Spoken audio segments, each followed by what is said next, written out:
এদিকে লালমনিরহাটে চলছে বউ জামাই পিঠা ও মাছ মেলা। আনন্দমুখর পরিবেশে জমে উঠেছে গ্রাম বাংলার হারিয়ে যাওয়া এই মেলা। এই মেলা থেকে জামাই মাছ কিনে নিয়ে যাচ্ছেন শ্বশুরবাড়িতে। দূর দূরান্ত থেকে মেলায় ছুটে আসছেন হাজারো দর্শনার্থী। লালমনিরহাট থেকে রবিউল হাসানের তথ্যচিত্রে দেখুন ডেস্ক রিপোর্ট। বড় বড় মাছ বেচাকেনা দেখে মনে হবে মাছের বাজার। এই চিত্র লালমনিরহাট সদর উপজেলার বড়বাড়ি শহীদ আবুল কাশেম কলেজ মাঠে বউ জামাই পিঠা ও মাছ মেলার।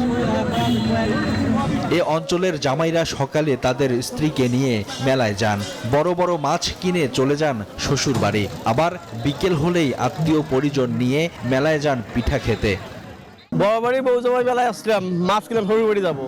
ভালো বেচা কেনা চলছে, আমরাও ঘুরি করে শান্তি পেলাম। পিঠা খাওয়ার জন্য বাচ্চা খাবে তো ওই জন্য বাড়িতে নিয়ে যাবো। মেলা দেখতে দূর দূরান্ত থেকে ছুটে আসছেন দর্শনার্থীরাও। এবারও আমাদের বড়বাড়িতে শুরু হলো বউ জামাই মেলা, তো প্রতি বছর আসা হয় না, এবারই আসলাম। এটা একটা ভালো উদ্যোগ। এখানে পিঠাপুলির যে সমারোহটা, এটা তো সবারই ভালো লাগার কথা। খাওয়ার জন্যই তো আসছি, না দেখার জন্য, খাওয়ার জন্য, বাচ্চাদের পরিচিত করার জন্যই আসছি। নতুন প্রজন্মকে পিঠার সাথে পরিচয় করার জন্য নিয়ে আসা বাচ্চাদেরকে।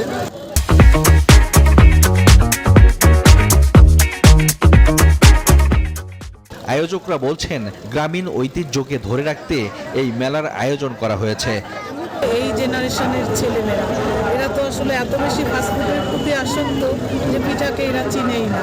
মূলত এই কারণেই আমরা পিঠার আয়োজন করেছি, যেন মা বোনরা আমাদের এই জেনারেশনের বাচ্চাদের এই মেলায় নিয়ে আসে।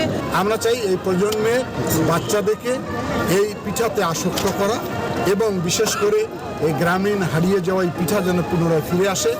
মাছে ভাতে বাঙালি আমরা, সুতরাং মাছ থেকেও যেন আমরা সরে না যাই। 16 ডিসেম্বর জেলা বিএনপির সিনিয়র সহ সভাপতি মিসেস লায়লা হাবিব মেলার উদ্বোধন করেন। মেলা শেষ হবে 30 ডিসেম্বর। Desk report, news 24।